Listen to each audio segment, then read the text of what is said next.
There we go.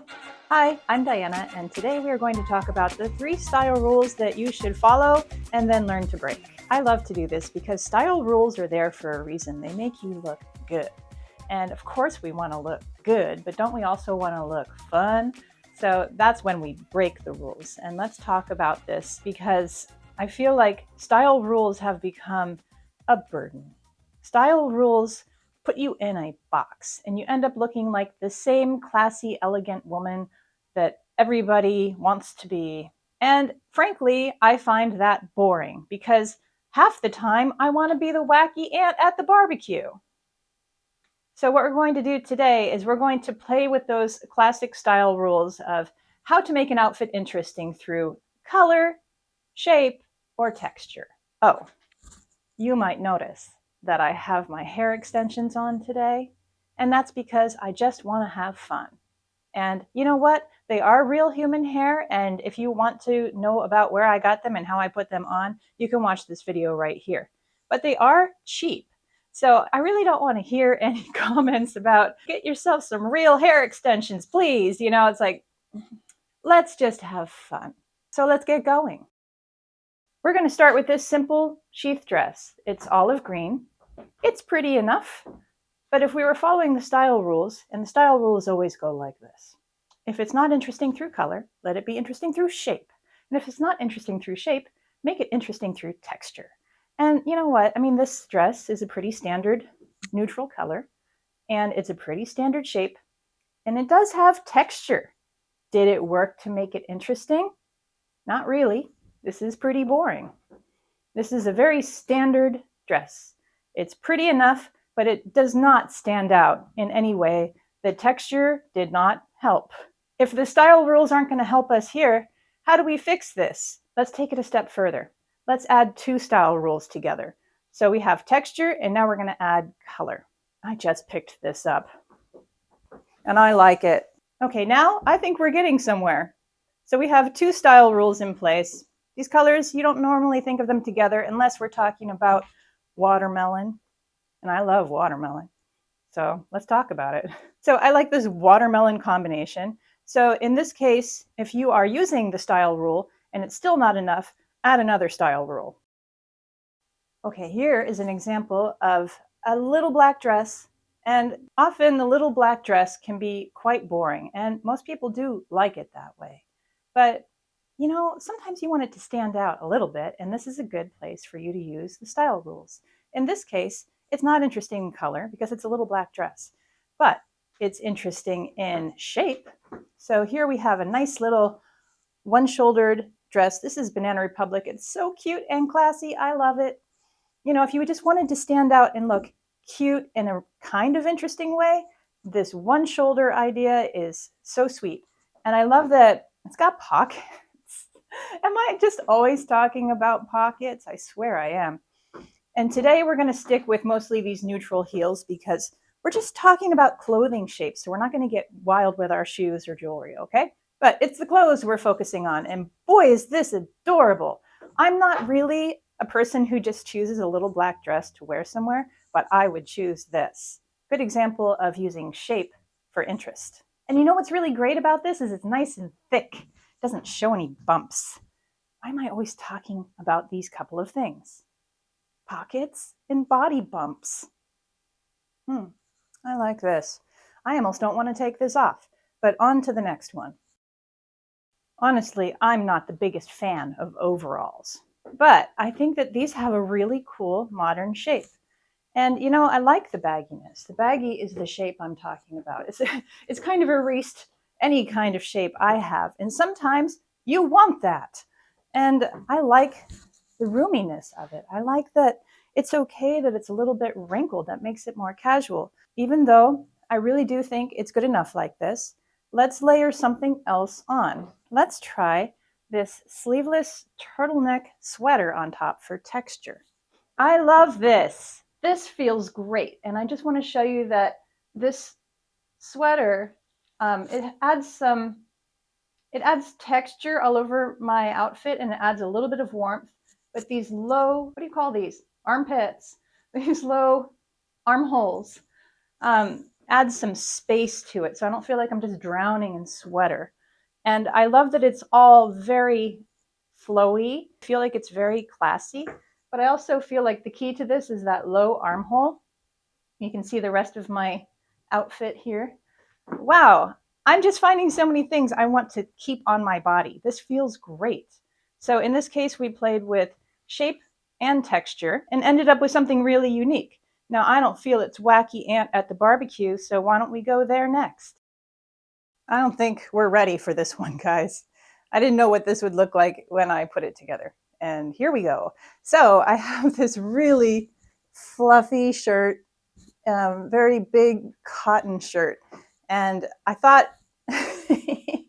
when I picked it out at the thrift store, I knew that it was going to have shape, but I didn't realize it would have this much shape. So this is kind of funny to me. What I'm playing with here is color and shape. So let's see what's happening here. I didn't really know what to expect with this 90s skirt in kind of neon Easter colors. In fact, this entire outfit is kind of like a really fun Easter egg. Maybe I'm going to an Easter barbecue. Maybe that's what kind of barbecue this ant is going to. But you know what? This is fun. This is a whole lot of fun. This outfit is pure joy. Who would not smile when they see this? And you know what? I don't really like to show my midriff, but I like that you can see that it's very open and airy here without showing my midriff. In fact, this shirt's pretty cool because it has this extra part under it. So even if this did fly up in the wind, there's something covering there. I love these really fun shoulders. And it's not even really a very low neckline. It's just a super fun shirt. I don't know about these skirt colors. We got lilac, citron, lime green, teal. It's pretty crazy. Okay, now I did say wacky ant at the barbecue. So you know what I would definitely add to this? Do you hear my brain thinking it?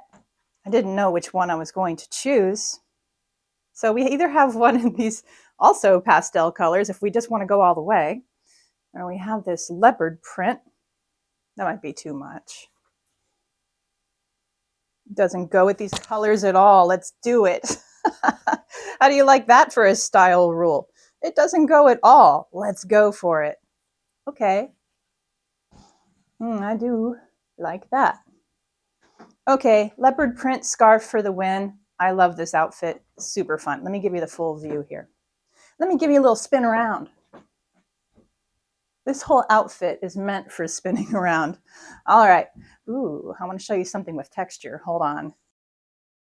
I'm just going to leave this leopard print scarf on because I love it so much. Okay, so here we're dealing with a dress that is lacking in color. It's purely beige. It's actually a very simple dress shape that nips in at the waist. But what I want to show you is that it's covered in these little pom-poms, which creates a lot of texture. So it adds a lot of interest to this very simple dress. And I think it really turns it into something I can't wait to wear. Let's take off this necklace. So now I have a completely beige outfit that's actually super interesting. So in this case, yes, just plain old texture. One style rule works. And I like that we're talking about these style rules because there's so many ways you can interpret, oh, color, texture, shape. There's so many ways to talk about each one of these things. And I just love showing you all of these examples that I found. And for texture, I think this is the epitome of texture. Even the tie has texture. Way too fun. Speaking of one outfit being the epitome of texture, let's do the epitome of shape. Okay, what does shape mean to you? Shape means anything except for normal length sleeves, normal necklines. And in this case, this dress is way too short for me, but I'm just going to show you that it has an interesting neckline. It has an interesting shape. How often do you see where it's almost like a strapless on top, and then it has this giant V on top of it? That's a very interesting shape. But you know what we're going to do? Because this is a very short dress on me, I'm going to add something underneath, and let's see how we can play with another style rule here. I actually don't even know if I like this yet. Let's just see it. Okay, so what I did is I put on these really nubby pants. They have these low pockets. They're very wide leg. They swing all over the place. And what I was trying to do here is just extend the shape and add a different texture. And you know, now that I get a full view of it, I actually do like it. I feel like I would wear this to a baby shower or something in the spring where this yellow color would be really bright and happy. I think it's beautiful, actually. And these gray trousers, if you would like to call them, as I like to call them, they do a great job of covering up and still letting the dress shine up here. I mean, you thought that maybe this was the color example. This isn't color, this was shape. Okay, now we're gonna go to color. Here's a good example of why these style rules are actually very useful. So you're going to wear pants anyhow, why not make them a vivid color? And in this case, these bright orange lady trousers are pretty cool. I like this. I feel like this outfit is good enough on its own. It's a little bit Halloween-y. You could switch out this shirt for a different color. This is just the one that I put on. But how can we add another style rule here to make this even more interesting? So this asymmetrical tank top adds shape. And already, this is a very interesting and stylish outfit. But suppose, did I say suppose? Suppose you don't want to be this bare. How about we bring back our sweater? Not a sweater vest, it's a sleeveless turtleneck sweater in a neutral color with orange. I say yes. Actually, I say all the way yes. I love this. This neutral with this orange and these neutral shoes. I love it. I love this so much. I didn't really expect to pair these together, but this bright color down here and this nubby texture up here, beautiful. So the style rules can be good friends. But what happens when we don't have any of these style rules in the outfit we want to wear? Let's check that out. Okay, it's that time of the video where I'm getting a little glowy from trying on all of these clothes. Here is our example of something that lacks texture, shape, and color. Is it bad? Not necessarily. I think this is a beautiful dress. It's in this light celery green. It's just in a soft, simple shape. It doesn't have any sort of interesting texture to it. It's just pretty. And can't we just let it be pretty? Can't it just be that? Sure it can. We don't always need style rules, but we do need our clothes to fit. And I think that's really the key here. This dress fits really well. And it's pretty on its own because it fits well. And it happens to be a color that looks good on me. So if you were to follow those style rules instead, you'd be perfectly happy. But I'm not perfectly happy because what we're going to do now is add a little edge to it. And instead of just silver jewelry, we're going to put this leopard print scarf back on. Let's see what that does. I know what it does. See? You see what that does? It adds a little bit of edge to my very bland dress, my beautiful but bland dress. So you can do a lot with a scarf. And you know what? During the course of this video, my hair got a little bit raccoony. It's okay. It was still lots of fun. You know what's not lots of fun is having your hair in between its growing out short and long phase. That's not fun, but this is. And if you have wavy hair, you know what I'm talking about. Wavy hair never dries the same way twice. You don't know what you're going to get on any given day. I already knew that I was going to like what this scarf did for this dress because I know the power of scarves. And if you like talking about scarves, you could watch this video here or here. Or you could stay tuned in the upcoming weeks. I'm going to be talking about my current scarf collection, how I wear it, what's in there, what I got rid of, what I should get rid of, and what I love. As always, thanks for being here. I really appreciate it. I'll see you soon.